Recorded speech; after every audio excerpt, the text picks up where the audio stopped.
Spiritual awakening dedicated to the Guru Shishya Parampara, teacher disciple tradition. God created man in his own image. Is that the experience of most humans?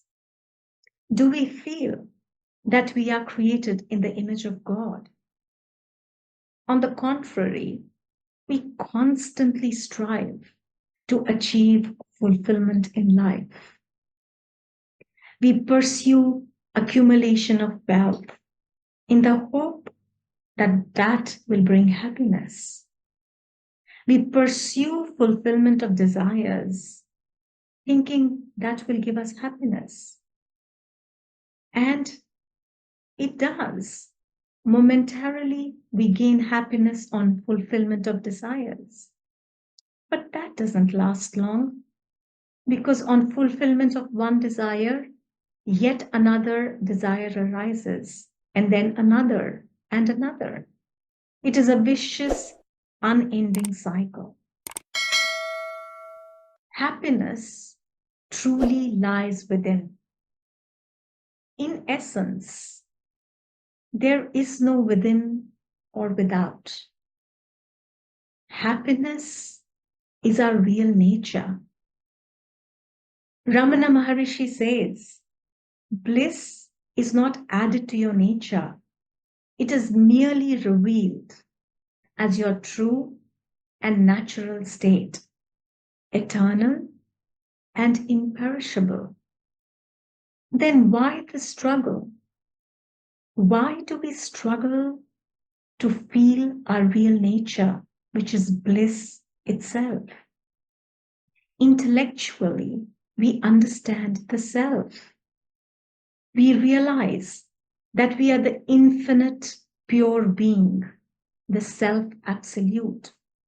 Or so the scriptures say, and all the sages and saints say the same thing. And the only way to get rid of our grief is to know and be the self. So, what we require is to recognize our true nature. And recognition of our true nature takes effort. Effort is required to be in constant recognition of our true self. Absolute is reached only by absolute devotion. No half-hearted efforts can get us there.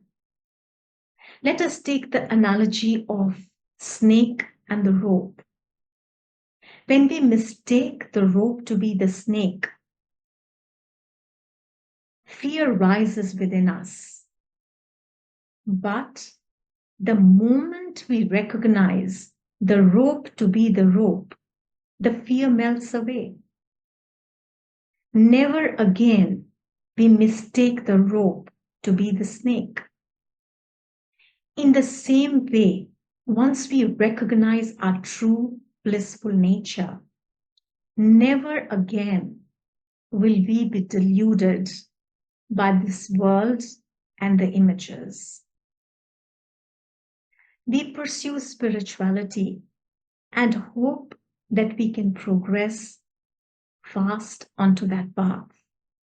But we feel that our progress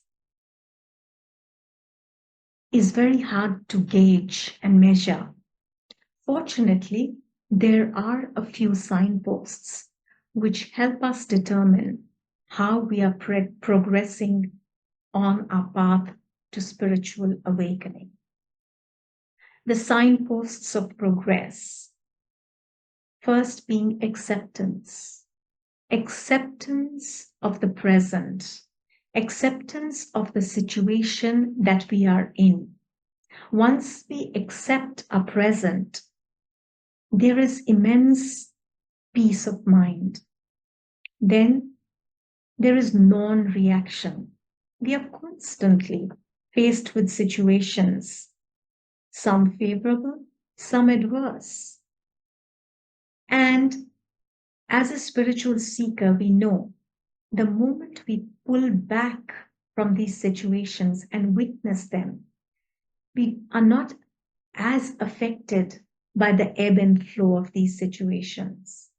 So, witnessing actually helps us gain that calmness and peace of mind. Then is fearlessness.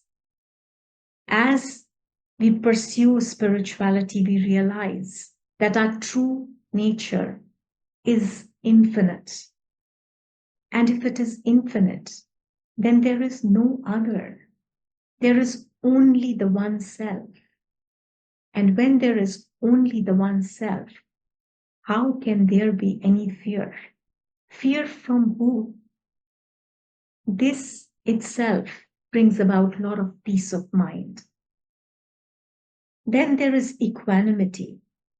We constantly are ridden with thoughts and emotions which are positive and negative. Rather than getting caught up with them, we realize as spiritual seekers that the thoughts and emotions are not us. They arise in us, they stay for a while, and then they go away. They do not define us. That itself brings about a lot of peace of mind. Then is another signpost, which is non doership. When we perform action without attachment for performance and its result, we do not take any credit or discredit for the action performed and the results thereof. This brings about immense peace of mind. On a spiritual journey, we often complain that our progress is not fast enough. Why is that so? And how can we accelerate this progress? We pursue spirituality in a very limited way. We pursue the spirituality for some time, and for the predominant time, we are using to pursue our worldly pursuits. If we can integrate our spiritual journey with our daily life, we will be able to accelerate our progress, bringing the spiritual teachings as a daily living.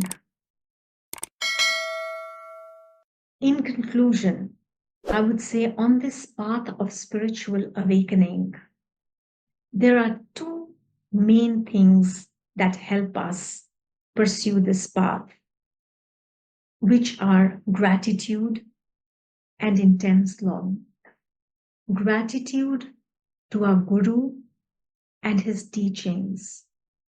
He unconditionally teaches us the higher spiritual teachings, and gratitude to the abundance that we have in our life or the lack of, coupled with intense longing to realize the self.